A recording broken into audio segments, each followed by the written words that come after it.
Hi, Pat Battle here with Living Web Farms. Here today to talk about Utopian Seed Project's Ultra Cross Collard Mix. We're actually doing a project with them for saving seed. We have another video coming up, and I realized I should do an introduction and an explanation of what the Ultra Cross Mix is.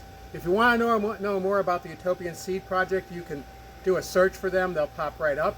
I highly recommend checking them out, following them. They're doing incredibly important work for the Southeast in developing new plants for the area, such as taro and yucca and other plants that are going to be part of our food future as climate change keeps coming in. They're developing ones that are suited to our area. The concept of growing tropical perennials as annuals, long season annuals. And that's real exciting work. But one of the other things, and Chris has written a book about okra and all the diversity in okra. Chris Smith is the executive director. But another thing he did was to get together with Ira Wallace and other seed savers in the southeast. Ira Wallace is with Southern Exposure Seed Exchange, a local wonderful seed company that I highly recommend. And they got an incredible collection of heirloom collards put together. They grew them all and they let them cross. And now they're encouraging local growers, including ourselves, to grow this mix. It's the Ultra Cross Mix. And today I just want to share with you the incredible diversity and talk a little bit about it. And then in the next video, we'll talk about the seed saving we're doing with that and how you can eat what you don't want to save and what a wonderful treat that is. Okay, so essentially, Chris said they were actually surprised to see the but significant presence of purple colored collards. This is not one of the strongest ones, but there were just tendencies towards purple in the original mix. But by mixing that up, getting all that diversity crossing, they brought out this purple strain. And we here at Living Web Farms are really excited about that, and we are going to be doing one of our focuses on selecting for the purple types. What's happening here right now is the collards are going to seed. They're bolting. And what's interesting is the purple are actually one of the first to bolt. And I love the season when collards bolt because I love to eat the flower stalk and the buds. They're incredibly tender. The stalks are quite sweet, and they have a collard flavor. It's a gourmet vegetable for me every year. And it's interesting to see the habit of these, which is different compared to this. You notice that this has actually been picked once. There was actually a bigger bud before. And it's still as big as the first buds on these. So the purple ones tend to make smaller buds. But there's just, right in this little patch here, before we even go anywhere, there's this purple one, there's this very yellow one, which some folks are saying they find more tender. I frankly like deeper green, so I haven't paid a lot of attention to that one. And there's waves in these leaves. There's just a whole lot of diversity right here. And then we, swing over to this side, and you got this behemoth here. Is this nature or nurture? It is isolated from other ones. So did it have more resources, or is it just that it's genetically stronger?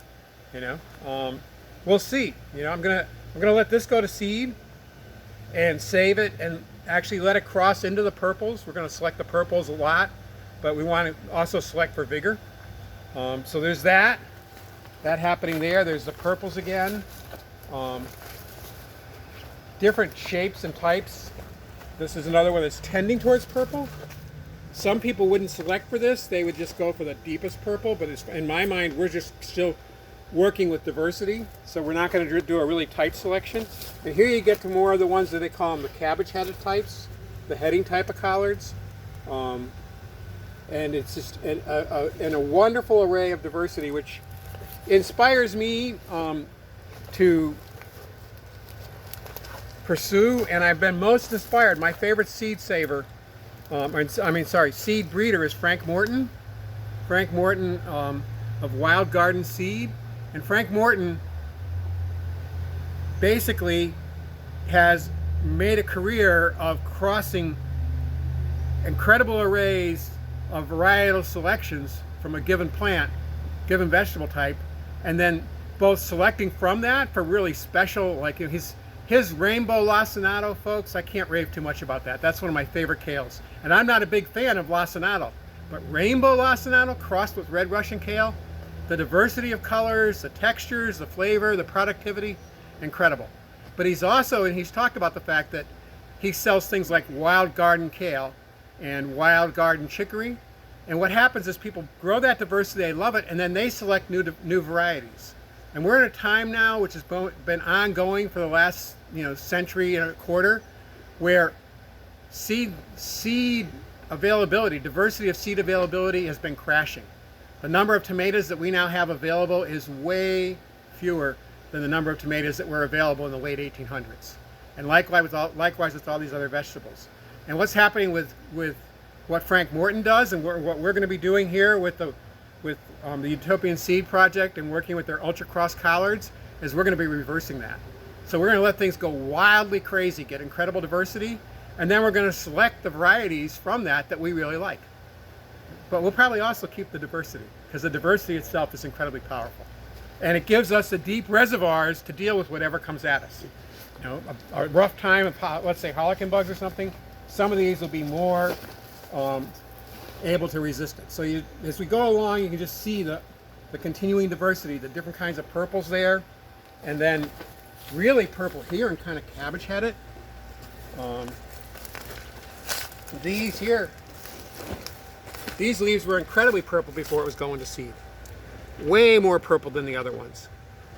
And as we walk through here, we'll see trends like this here. Do I save this one because there's just a little bit of purple coming in it, I haven't decided yet. Maybe I will, because I'll then get a little bit of that lighter colored collard too.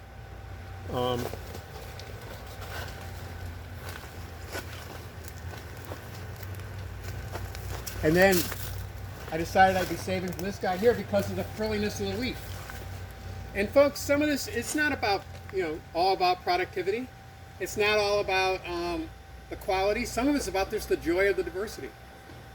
Why do people grow Ruffles basil? I don't think it's because it tastes better. It's because they like looking at it. And that's part of what we want in our garden. We want the garden to feed us in every way, including aesthetically. So we get to select from this diversity for all of that. Another one here of that deep purple. They don't look like they're as vigorous, but we'll learn. We'll follow it. We'll see what it does. This is a nice, really big leaf production. Here, that yellow again with the frilly leaf. We should probably select for that. And in the next video, I'm going to talk about a strategy where we can actually, hopefully, get many different strains from one patch. But I'll save that for the next video. Here, you got the purple with that leaf curling and edging.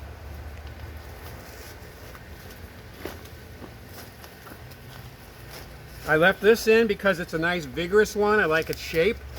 And once again, there's a little purple in there. And that's how this showed up. There wasn't much purple in the original selection. But by crossing these, this purple got its chance. It got to come out of the community, out of the gene pool, and shine. And that's what's happening here. And it's just, I can't talk too much about how exciting it is. We're all just kind of thrilled with the diversity. And here, really, cabbage headed. I'm not sure that's a value, but it's fun to see. And indeed, you read about cabbage headed ones, more elongated leaf here and wavy. Really nice wavy purple leaf there. Look at how cabbage headed that one is. And another thing we will be selecting for is which are the last ones to bolt. Because these are in a greenhouse, we're not going to select for cold hardiness in here, but we will select for which are the last ones to bolt.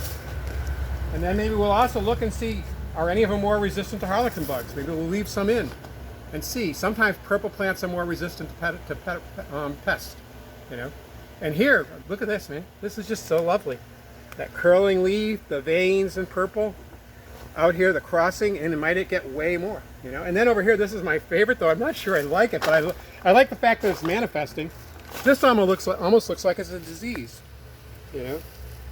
Maybe you only grow that if you want to freak out a friend. You throw a couple of those in the seed they give, and they call you back and say, "Oh my God, I got this horrible disease." I don't think it's a disease. I think that's genetics.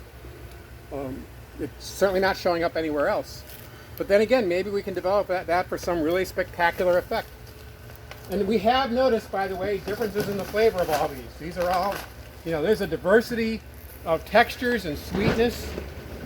Some seem meatier. It's pretty exciting, and these seeds are going to be available. Chris told me he's got a couple seed companies I'm going to see if we can actually help produce enough seed, donate some to that. It's a way to support the Utopian Seed Project. I recommend checking them out and supporting them also. I think we could probably bore you by going down and looking at all the, then again, some of you would probably love to do it as much as I do.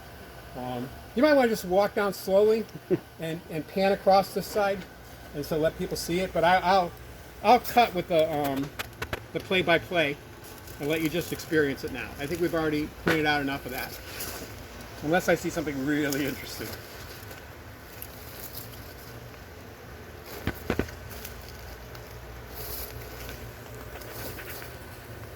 I will say that there are purples I'm leaving in that aren't as vigorous, and that's not something you would normally save, but we're so early in this process that I want all the purple genetics. We have plenty of time to select more for vigor.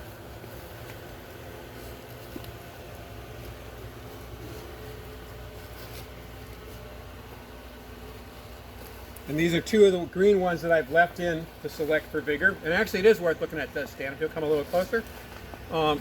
See how the buds are a little bigger there on this one than the purple buds were? There are actually some buds that are more like this. And some year maybe I'll select collards that make bigger buds. And that's probably how we got broccoli, folks. This has all been a human process of selecting. I'm not saying that broccoli its ancestor is collards, I don't know. But some similar plant was making buds and somebody decided to select for bigger buds. And that's how we got there. This one almost makes me think I should select for those yellow ones because it's really lovely shape and bigger. This is actually the biggest purple bud I've seen so far. So down the road I'll be watching for that, but not this year. This year it's just going to be mostly diversity and favoring purple and cold and heat hardiness and vigor. So yeah, I think we've given you a pretty good idea of what diversity and excitement there is in the Utopian Seed Project Collard Ultra Cross.